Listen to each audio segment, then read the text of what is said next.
अघोरी तो अघोरी होता है, शमशान में रहने वाला है, कपाल में खाने वाला है, भस्म रमाने वाला है। जो मृत्यु को जीत ले वही महाकाल है, जो अपने भक्तों की रक्षा करे और काल को मारे वही महाकाल है।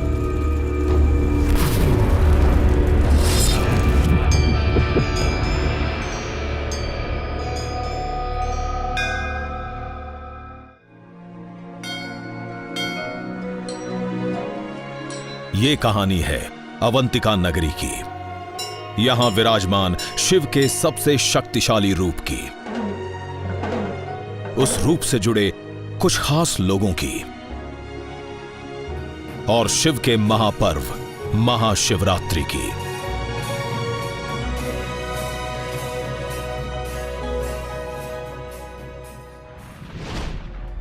भारत का दिल मध्य प्रदेश, 5 राज्यों की सीमा से जुड़ा ऐतिहासिक विरासत से भरपूर, और यहां बसा उज्जैन।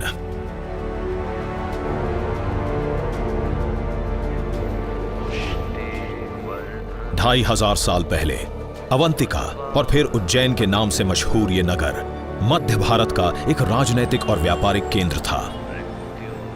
आज उज्जैन भारत की 100 स्मार्ट सिटीज में से एक है।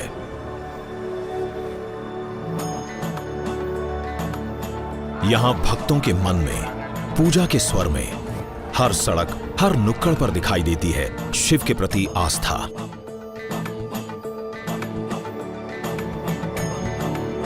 शिप्रा नदी के किनारे बसे उज्जैन में शिव के 84 मंदिर हैं।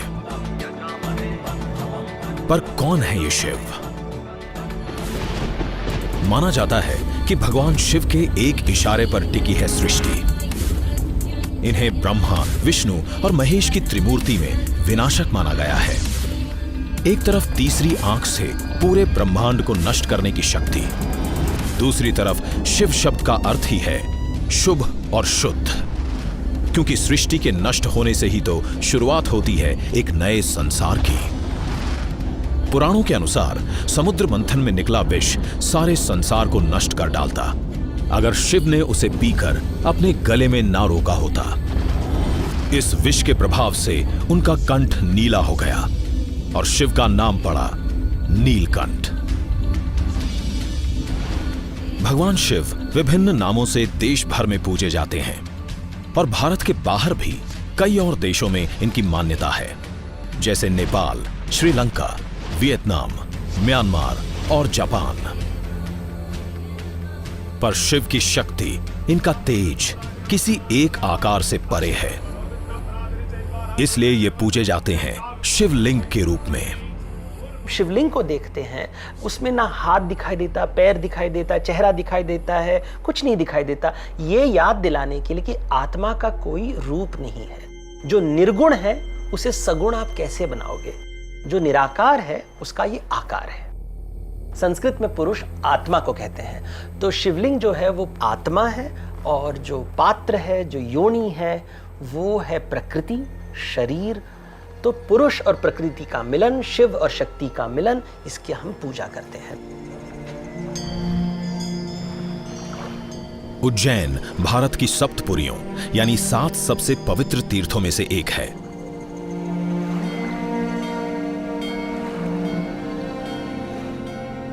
छह लाख की जनसंख्या वाले इस छोटे से शहर में 2016 के सिंहस्थ कुंभ के दौरान करोड़ों श्रद्धालु आए।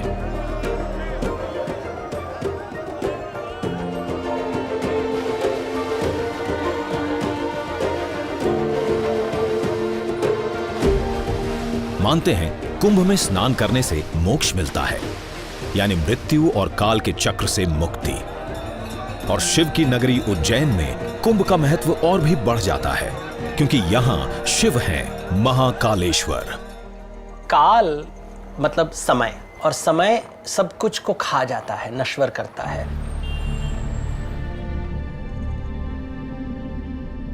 समय के साथ सब कुछ बदलता है, तो हम समय से बहुत डरते हैं। काल को बहुत ही भयानक रूप दिया गया है। तो शिवजी वो है जो काल के ऊपर विजय प्राप्त करते हैं। इसलिए वो महाकाल है। मृत्यु और समय से परे, सांसारिक सुख से दूर शिव वैरागी हैं। आकाश, पाताल, कैलाश पर्वत या शमशान का छोर शिव के लिए हर जगह बराबर है। एक अघोरी का निवास भी।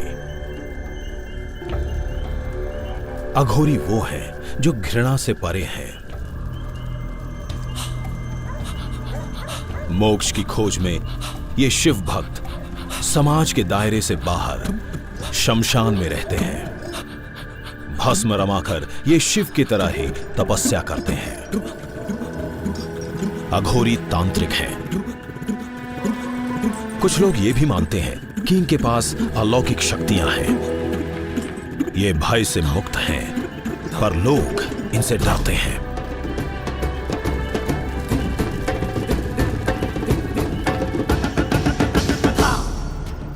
चौदह साल से हर रोज की तरह अघोरी बाबा बम बम नाथ चल पड़े हैं अपनी मंजिल की ओर। उज्जैन का प्रसिद्ध महाकालेश्वर मंदिर। आज शिव नवरात्रि का पहला दिन है। 9वें दिन मनाई जाएगी महाशिवरात्रि।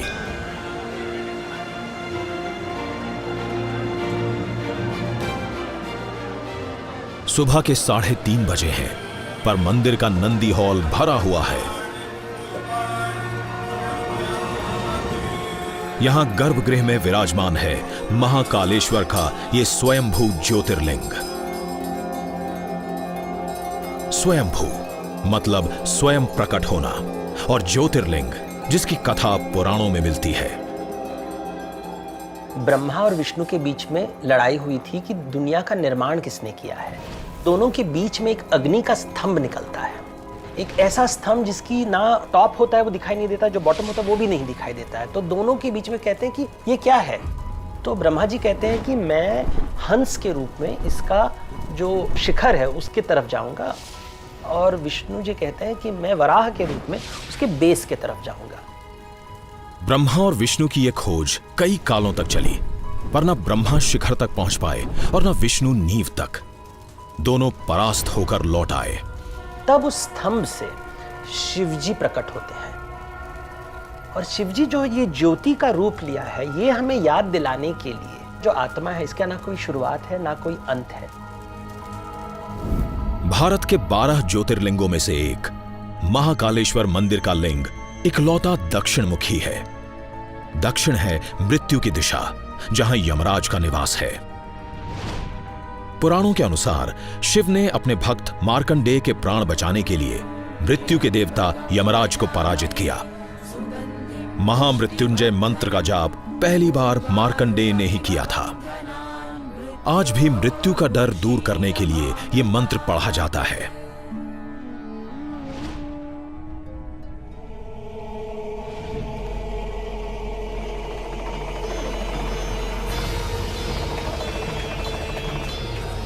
और मृत्यु के चिन्ह राख से जुड़ी है भस्म आरती, महाकालेश्वर मंदिर की अनोखी प्रथा।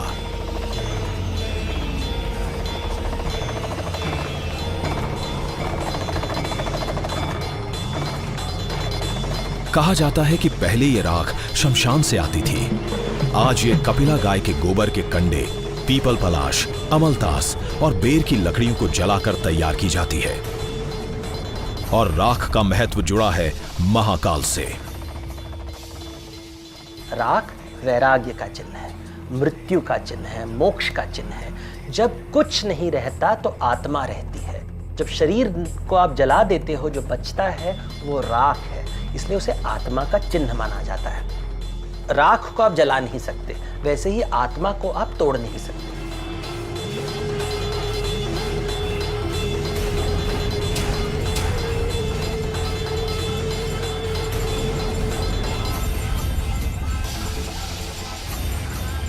भस्म आरती केवल महाकालेश्वर मंदिर में ही की जाती है। यहां विराजमान है शिव का सबसे शक्तिशाली रूप। माना जाता है कि इसके दर्शन भर से ही मृत्यु का भय खत्म हो जाता है।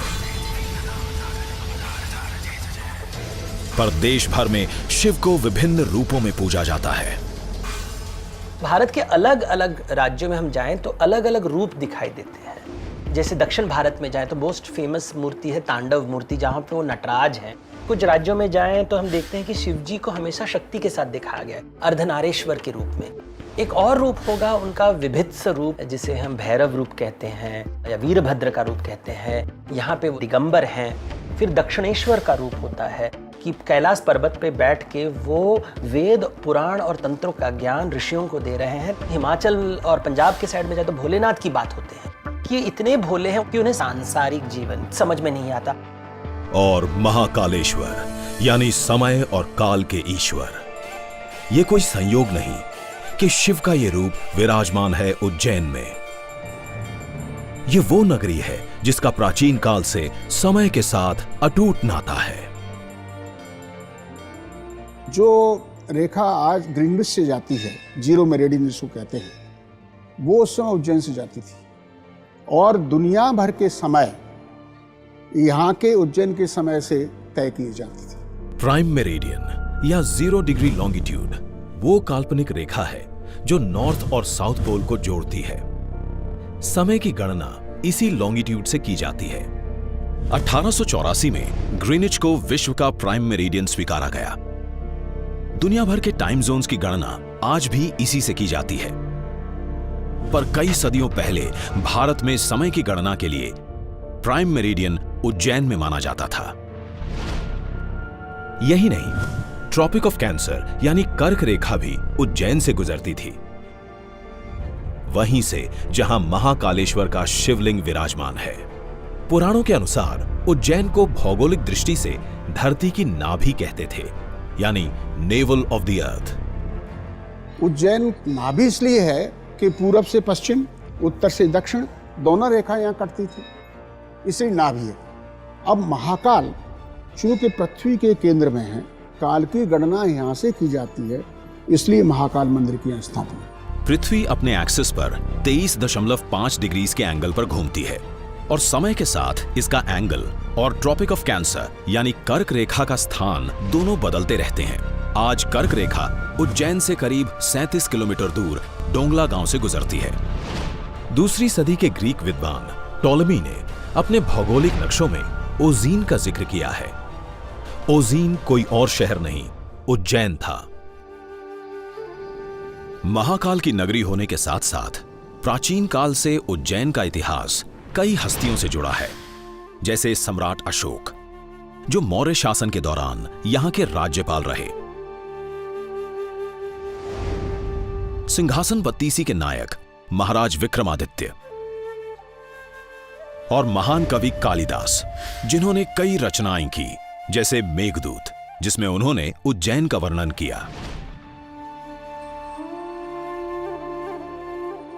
देखिए, जब हम उज्जैन की बात करते हैं तो हमें विक्रमादित्य के बारे में बात करना चाहिए, क्योंकि विक्रमादित्य लोक परंपरा में भारत के सबसे बड़े राजा थे। एक कहानी है उनकी, विक्रम और वेताल जिसे कहते हैं, और कहते हैं कि एक अघोड़ी उनके पास आया था और कहा कि मुझे वेताल चाहिए जो महाकालेश्वर वन में रहता है।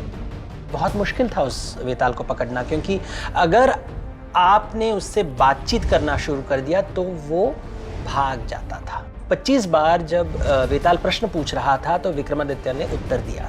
जब वो चुप हो जाते हैं तो वेताल उनसे कहता है कि अगर राजा चुप रहेगा तो फिर अघोरी राज करेगा, तुम्हें चुप नहीं रहना चाहिए।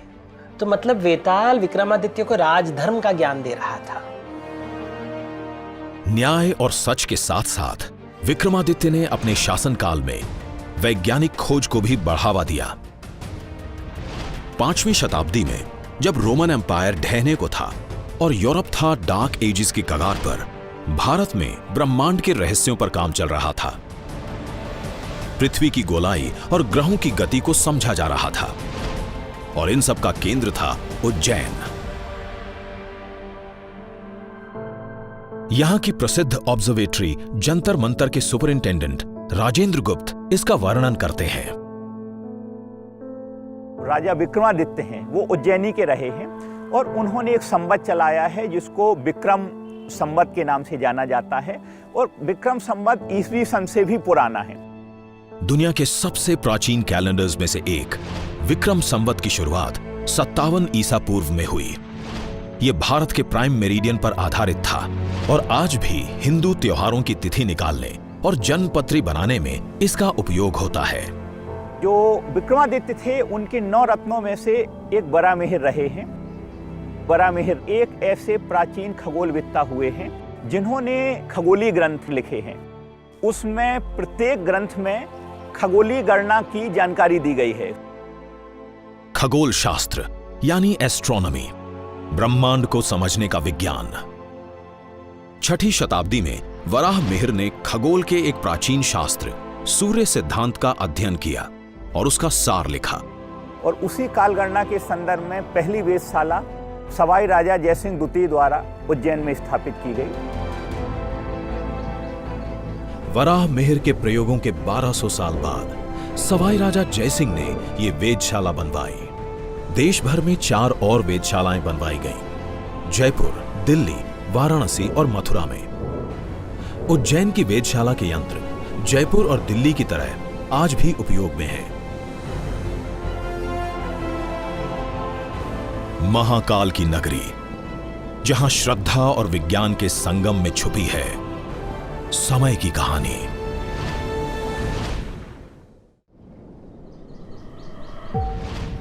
आस्था, इतिहास और विज्ञान की इस नगरी में साधना में भी वैज्ञानिक प्रयोग होते हैं।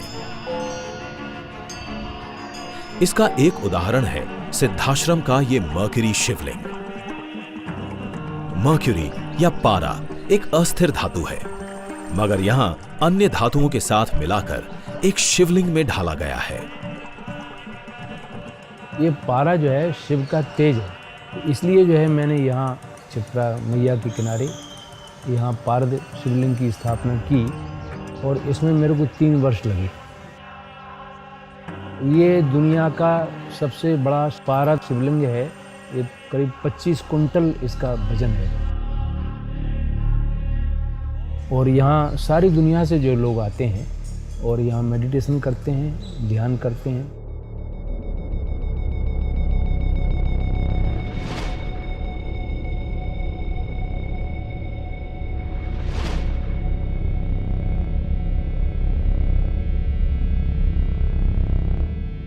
Seven years I have been practicing this meditation. What happens in the meditation? You receive a direct experience of what is Lord Shiva's true nature. What is true Lord Shiva consciousness? नाट्य शास्त्र, आयुर्वेद और योग ऐसी कई विद्याएं हैं जिन्हें शिव से जोड़ा जाता है, इसलिए उन्हें आदि योगी भी कहते हैं। आज दुनिया भर में हर उम्र के लोग योगा की ओर खिंचते नजर आते हैं, फिटनेस और मानसिक शांति की तलाश में। वैसे ही आज की पीढ़ी को महाकाल में दिखते हैं एक परम मित्र, जैसे 20 साल की कॉलेज स्टूडेंट मानसी को।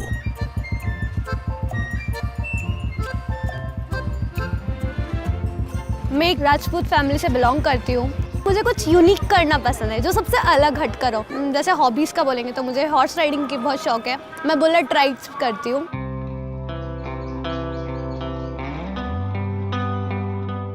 मैं जब पहली बार महाकाल मंदिर में गई थी तो वहाँ पर कुछ अलग सा ही फील हुआ था।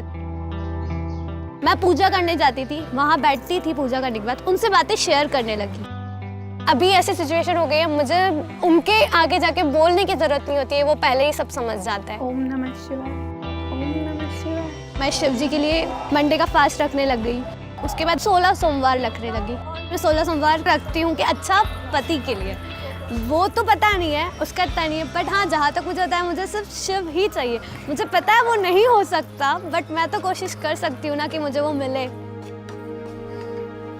मानसी की तरह भारत की कई युवा लड़कियां 16 सोमवार का व्रत रखती हैं, क्योंकि शिव माने जाते हैं एक आदर्श पति।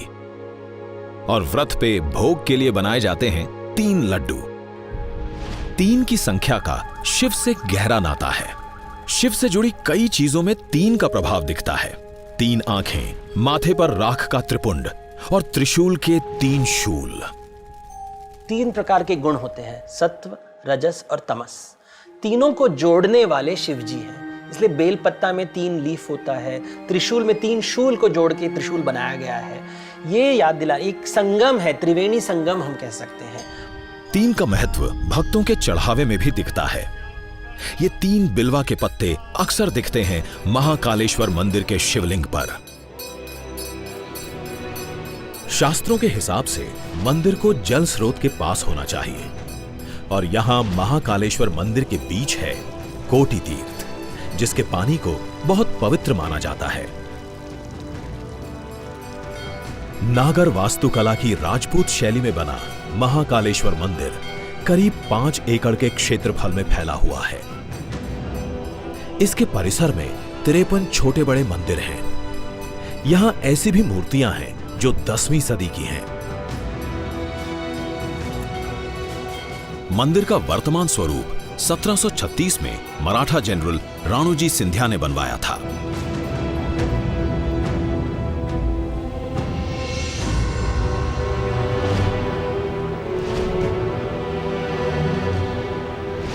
शिव के विभिन्न रूप मंदिर के अलग अलग तलों में विराजमान हैं।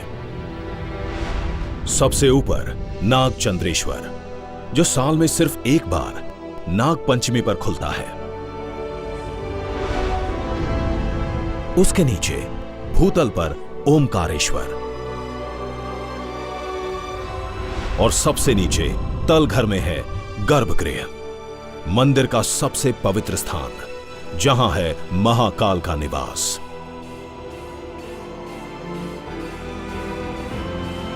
आज महाकाल का दर्शन करने लगभग 10,000 लोग मंदिर परिसर में इकट्ठे हुए हैं, क्योंकि आज सोमवार है, जो शिव का दिन माना जाता है। सोमवार सोम के साथ जुड़ा है और सोम मतलब चंद्रमा। शिवजी ने उन्हें अपने जटाओं में स्थान देके उन्हें एक नया जीवन दिया था, तो एक पुनर्जन्म का चिन्ह हो जाता है।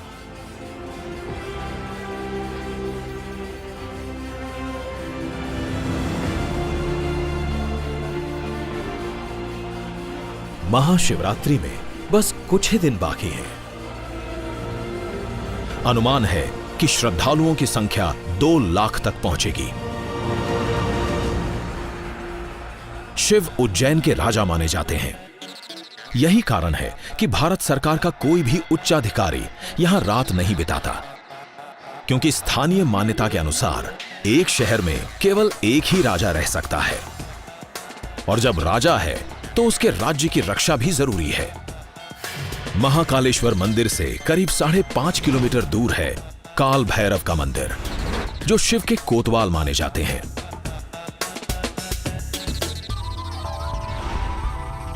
काल भैरव तांत्रिकों के देवता हैं और उनका वाहन है एक कुत्ता। इस कोतवाल को खुश करने का एक अनोखा तरीका है, इन्हें चढ़ाते हैं एक खास प्रसाद।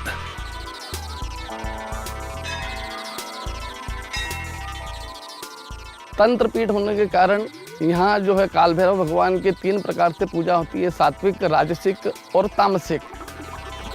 तामसिक पूजा के अंतर्गत ये मदिरा पान का हजारों सैकड़ों साल पुराना विधान है, और भगवान इस मदिरा का पान साक्षात और जागृत अवस्था में करते हैं। यहां महाकाल की नगरी में उनका परिवार बसा हुआ है। महाकालेश्वर मंदिर के पास उनके पुत्र गणेश का वास है। इस 15 फीट ऊंची प्रतिमा के रहते मंदिर का नाम ही बड़ा गणेश पड़ गया है। महाकालेश्वर मंदिर के निकट है उनकी पत्नी सती का मंदिर, जिनको यहां मां हरसिद्धि के नाम से जाना जाता है। यह मंदिर दुनिया के 51 शक्ति पीठों में से एक है, जिनमें से 7 भारत के बाहर हैं।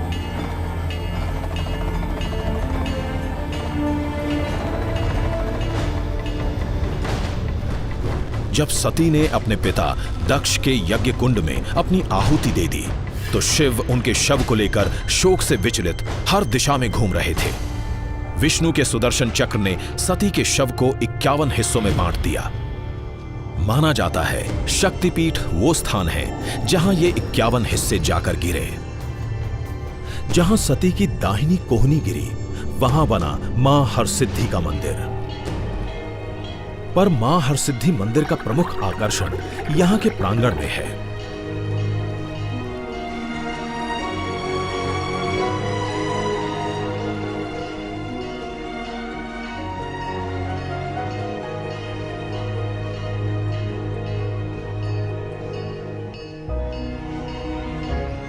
इकसठ फीट ऊंची इन 2 मीनारों पर 756 दिए हैं जो हर शाम जलाए जाते हैं।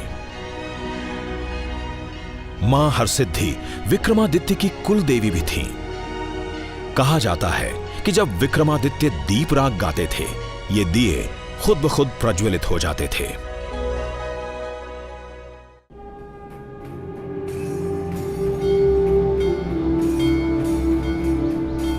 उज्जैन की सुबह नगाड़ों की आवाज पर होती है।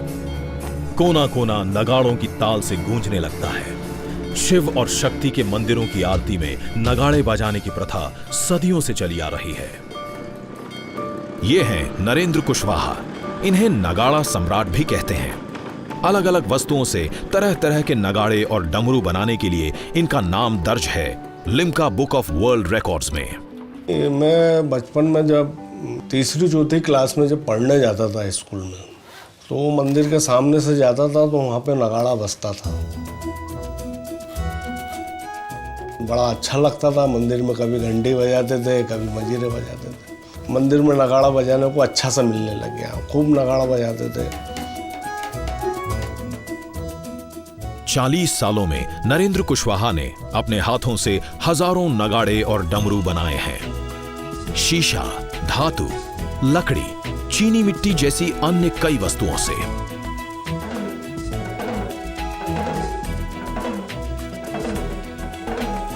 उनका कहना है कि यह प्रेरणा उन्हें शिव से मिलती है। कहा जाता है कि शिव के डमरू बजाने से सृष्टि का विनाश और फिर निर्माण होता आ रहा है।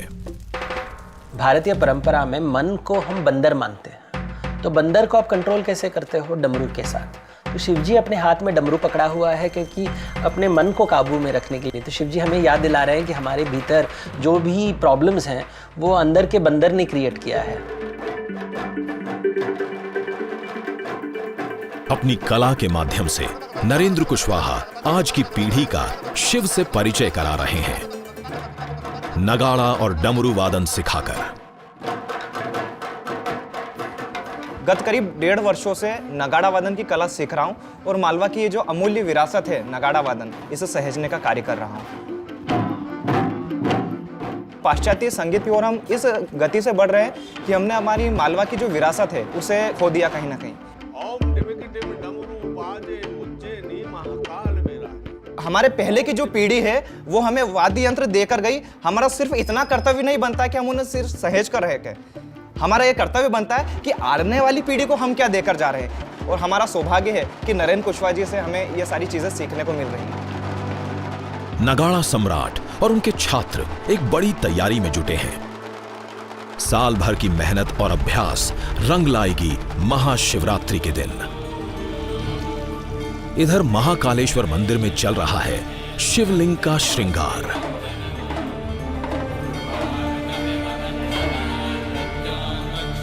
यूं तो श्रृंगार हर रोज होता है, मगर शिवरात्रि के 9 दिन ये और भी अद्भुत हो जाता है। श्रृंगार का हर रूप शिव की एक खास शक्ति दर्शाता है। हम निर्गुण को भी सगुण बनाना चाहते हैं, इसलिए जो शिवलिंग होता है उसके ऊपर हम श्रृंगार करते हैं, मुखौटा डालते हैं, उनके ऊपर आंख का चित्र बनाते हैं, एक चेहरा बनाते हैं देव का, ताकि हम उनका दर्शन कर सके और वो हमारा दर्शन कर सके।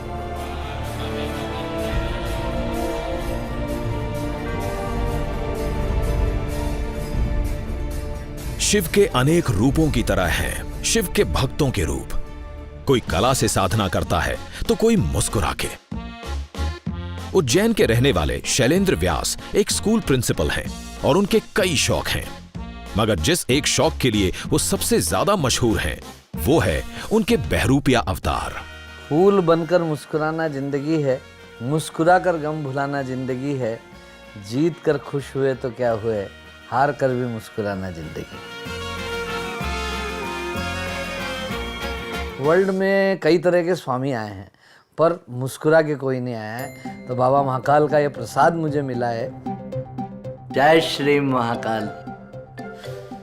वर्ष 1989 में मैं मेरे मित्र के साथ बाबा महाकाल की सवारी के लिए देखने गए। तभी से मुझे ये विचार आया कि मुझे भी इस सवारी में बाबा महाकाल की पालकी के आगे निकलना चाहिए, और तब से मैंने इस परंपरा को प्रारंभ किया। स्वामी मुस्कुराके के घर में है एक निशुल्क म्यूजियम, जहां पर उन्होंने रखी है करीब 300 पोशाकें और उतनी ही पगड़ियां। महाशिवरात्रि अपने आप में एक महा उत्सव है। प्रतिवर्ष बाबा भोलेनाथ की एक यात्रा निकलती है, उनको दूल्हा का श्रृंगार करते हैं। भगवान शिव को नाग अति प्रिय हैं, तो ऐसा प्रयास है इस बार शेषनाग की वेशभूषा में हम उस निकलेंगे। उज्जैन में दिन शुरू होता है महाकालेश्वर की भस्म आरती से, मगर शाम का बड़ा आकर्षण है शिप्रा नदी के किनारे होने वाली ये आरती।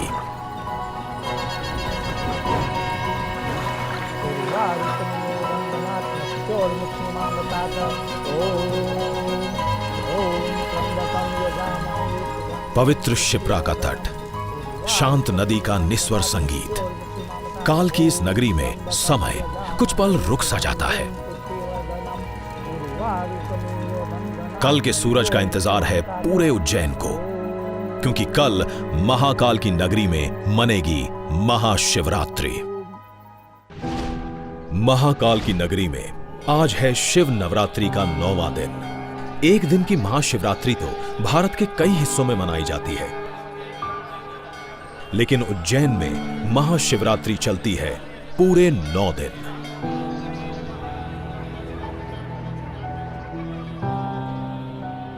शिवरात्रि तो हर महीने मनाई जाती है और महाशिवरात्रि साल में एक बार। महाशिवरात्रि भी एक ऐसे समय है जब शीतकाल खत्म हो रहा है और वसंत ऋतु की शुरुआत हो रही है। मकर संक्रांति पहले आता है, उसके बाद शिवरात्रि आता है, उसके बाद होली आता है। मतलब एक शिफ्ट हो रहा है दुनिया का, मतलब साल की मृत्यु और साल का पुनर्जन्म हो रहा है। महाशिवरात्रि उस तांडव की रात भी मानी जाती है जब शिव ने संसार का विनाश करके नई सृष्टि की नींव डाली।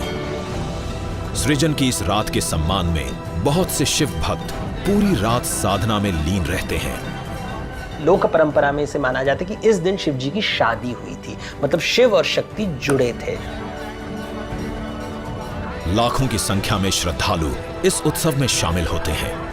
इस बार ये भीड़ और भी ज्यादा है क्योंकि ये महाशिवरात्रि सोमवार को पड़ी है। शिव के 2 सबसे प्रिय और पवित्र दिन एक साथ।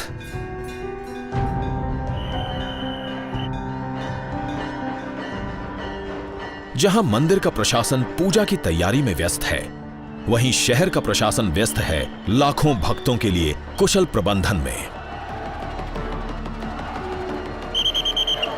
आज महाशिवरात्रि है, बहुत ज्यादा तादाद में लोगों हैं और काफी भीड़ है, बाहर तक लाइन लगी हुई है। पुलिस भी यहाँ पर बहुत शक्ति से अपना काम कर रही है। सुरक्षा व्यवस्था और जो श्रद्धालुओं की भक्ति भावना है, इसमें एक संतुलन बनाना ही हमारा सबसे बड़ा उद्देश्य होता है। एक दिन की जो मुख्य शिवरात्रि की व्यवस्था है उसमें 1000 से भी ज़्यादा का बल डिप्लॉयड रहता है। साथ ही सुरक्षा के जो हमारे अलग अलग तरीके हैं, जैसे सीसीटीवी कैमरास हैं, साथ ही जो महाकाल मंदिर है उसमें जहाँ जहाँ पे पब्लिक को हमें चैनलाइज करना है वहाँ पे हम सीसीटीवी कैमरा लगाते हैं। तो इन सब का एक समन्वय स्थापित किया जाता है कि एक ऐसी व्यवस्था की जाए जिसमें अगर श्रद्धालु की तादाद बढ़ती है तो भी हम उनको केटर कर पाएं। 172 सीसीटीवी कैमरास इस कंट्रोल रूम में मॉनिटर किए जा रहे हैं। कम से कम 2 लाख से 2.5 लाख के दर्शनार्थी महाशिवरात्रि के दिन पिछले साल आए थे। इस साल हमको उम्मीद है कि ये 3-3.5 लाख से अधिक आने की संभावना है। जितनी भी ज़्यादा भीड़ आए हम उसको मैनेज कर पाएँ, उनको सुगमता से दर्शन कराएं, ये हमारा ध्येय रहेगा।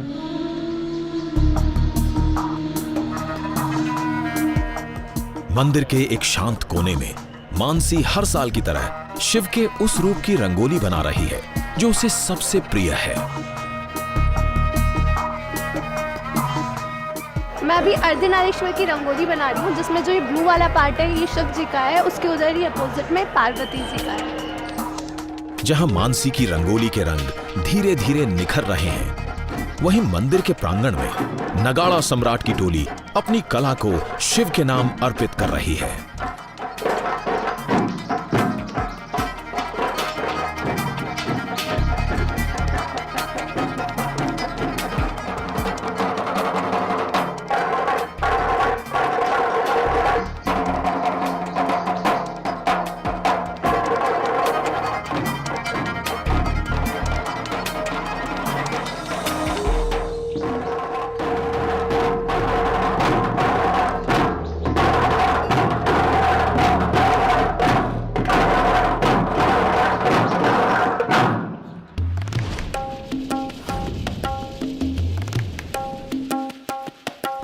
शहर के एक और हिस्से में स्वामी मुस्कुरा के तैयार हैं अपनी मनपसंद वेशभूषा शेषनाग के रूप में।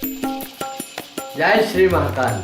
शिव की नगरी, शिव का धाम, और शिव ही करेंगे सबके काम।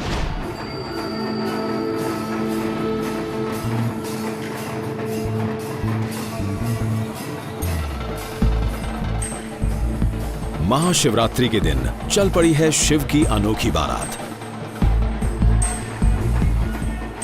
और क्यों ना हो, आखिर शिव दूल्हे भी तो हैं सबसे अलग। वो आध्यात्म के गुरु हैं, लेकिन जो व्यवहारिक जीवन है वो नहीं समझ पाते। तो वो आते हैं पार्वती के यहाँ शादी के लिए, लेकिन वो चंदन लगाने के बजाय भभूत लगा के आते हैं। गले में माला नहीं, गले में एक सांप होता है। उनके पास कोई रिश्तेदार नहीं, तो भूत प्रेत गणों के साथ वो आते हैं। तो ये शिवजी की बारात की निर्माण होती है।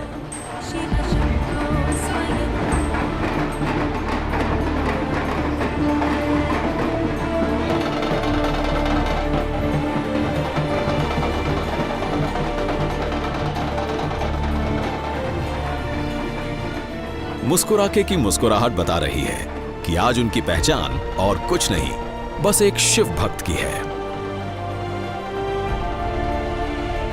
उज्जैन की सबसे बड़ी बारात अब अपनी मंजिल पर आ पहुंची है, जहां अब फेरों का समय है।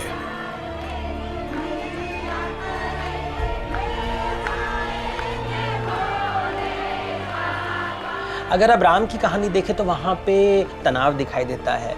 जब हम श्री कृष्ण के अष्टभार्या के बारे में बात करते हैं या गोपिकाओं के बारे में बात करते हैं, तब वहाँ पे भी तनाव दिखाई देता है। विष्णु और लक्ष्मी के बीच में हमेशा कलह होता है। लेकिन शिव और पार्वती के कहानियों में हमेशा एक प्रकार का एक मांगल्य दिखाई देता है। और शायद इसलिए ही सोमवार के दिन लोग पूजा करते हैं कि हमें शिव जी के जैसा पति मिले जो पत्नी की बात मानते हैं। उज्जैन की सड़कों पर शिव पार्वती का विवाह संपन्न हो रहा है और महाकालेश्वर मंदिर में शुरू होने जा रहा है महापूजन।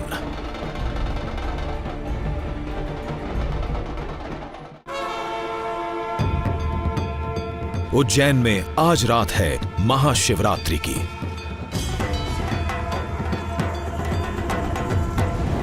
नौ दिन से चल रहा यह महापर्व अपने भव्य समापन के करीब है।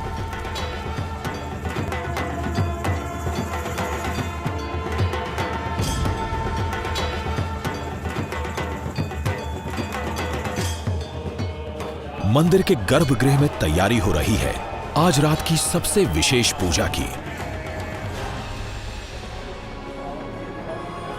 मंदिर से कुछ दूर बन रहा है एक बहुत खास सेहरा। आक और धतूरे के फूलों को पिरोकर।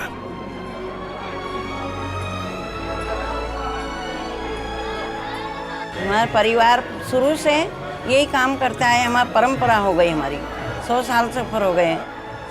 सेहरा के फूल बम्बई से भी लाए और पूना से भी लाए, उज्जैन शहर से भी खरीदे हमने, और फिर पूरा परिवार मिल के बनाते हैं।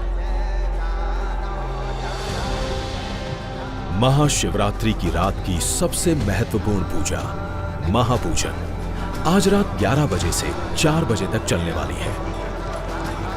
शिवलिंग का अभिषेक पंचामृत से किया जा रहा है, जिसमें है दूध, दही, घी, शहद और शक्कर।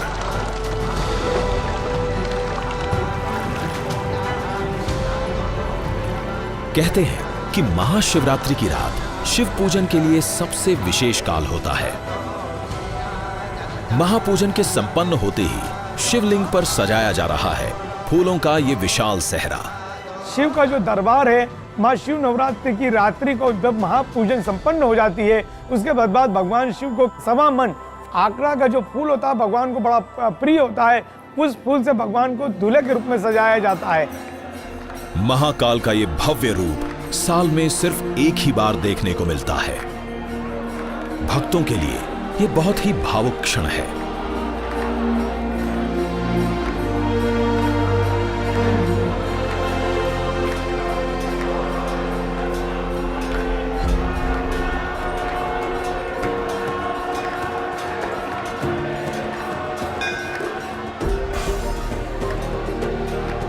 सुबह के 4 बजे हैं। महापूजन समाप्त हो गया है।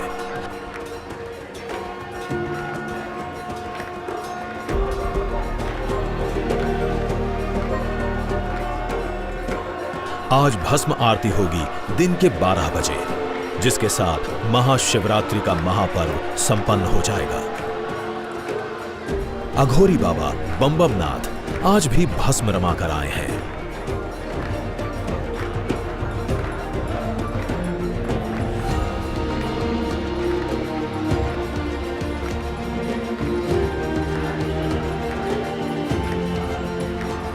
अपने भक्तों के लिए इस निरंतर बदलते हुए संसार में कुछ स्थिर है तो वो बस शिव है। उनके लिए सृष्टि का विनाश और निर्माण दोनों ही शिव से है।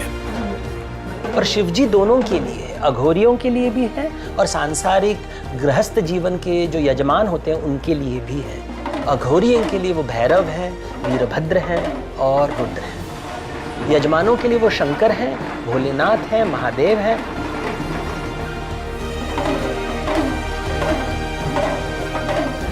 काल चक्र और परम सत्य के स्वामी शिव ही सत्य हैं और शिव ही सुंदर।